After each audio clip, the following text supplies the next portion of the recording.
Thank you so much for such a great honor. What more can I expect from life?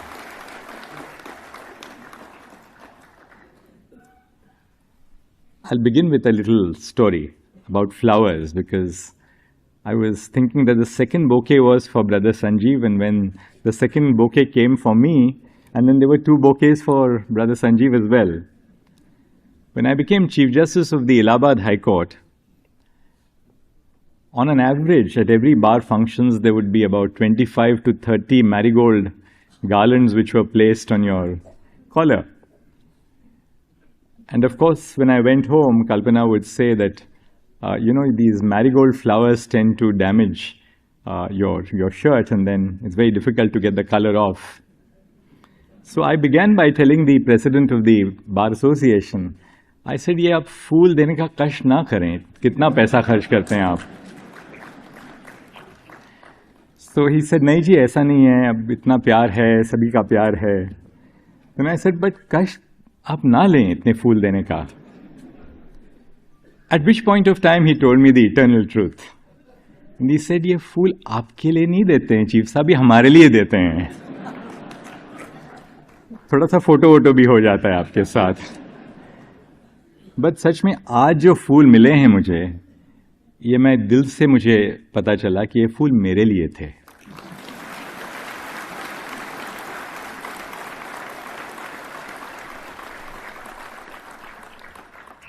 क्योंकि दिल की बातें जो छुपाई नहीं जा सकती. Well, it's a moment today of Thanksgiving. It's a little bit of time for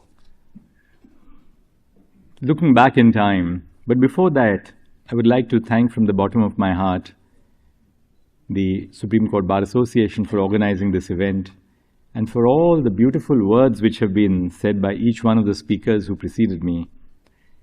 Brother Sanjeev Khanna, I'm really touched to the core by what you've said. Thank you so much, Rachna. Thank you, Kapilji, for these beautiful words in the poem. Thank you so much, AG. And thank you, really, all of you, for giving me this great honor together with my family. I don't want to be very long, but it's obviously a time when I must acknowledge those who have played a very critical role in my life. And who more, or who better, to begin with than my own mother. I was a sick child. I was prone to falling sick. My mother must have spent night after night keeping awake to ensure that I get well. And I still remember a little saying or a shloka, whatever you can call it, that she would say, which I was thinking of over the last few days. I must have heard her innumerable times saying, Aushadhi Janvi Toyam Vaidyo Narayano Hari, which meant that Aushad, medicine, is like the Ganges, and Vaidyo Narayano Hari, the doctor, is in the position of Narayan. I never knew what the meaning of that phrase was. I never did. All that I knew was that it was accompanied by the bitter medicine which went into my mouth. She told me when I was born, I was growing up, that I've named you Dhananjay, but the dhan in your Dhananjay is not material wealth. I want you to acquire knowledge. Like most Maharashtrian women, she was very powerful. Ours was a woman-dominated house. My mother dominated everything at home.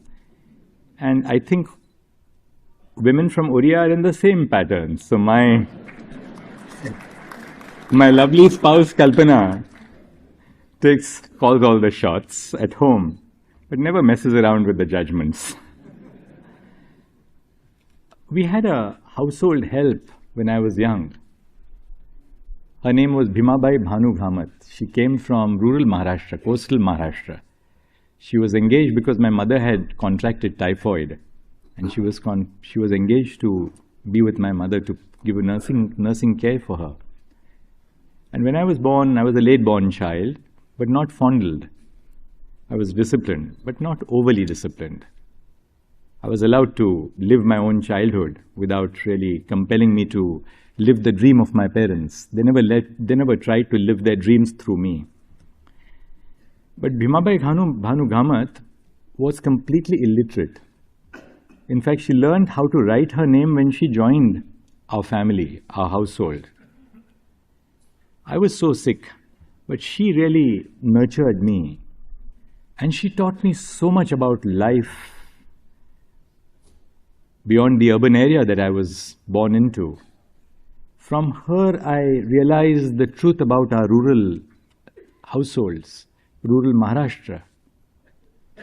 Most importantly, she made sure that though my father had become a judge just about a year after I was born, that I associated with people, with young friends who belonged to the margins of our society.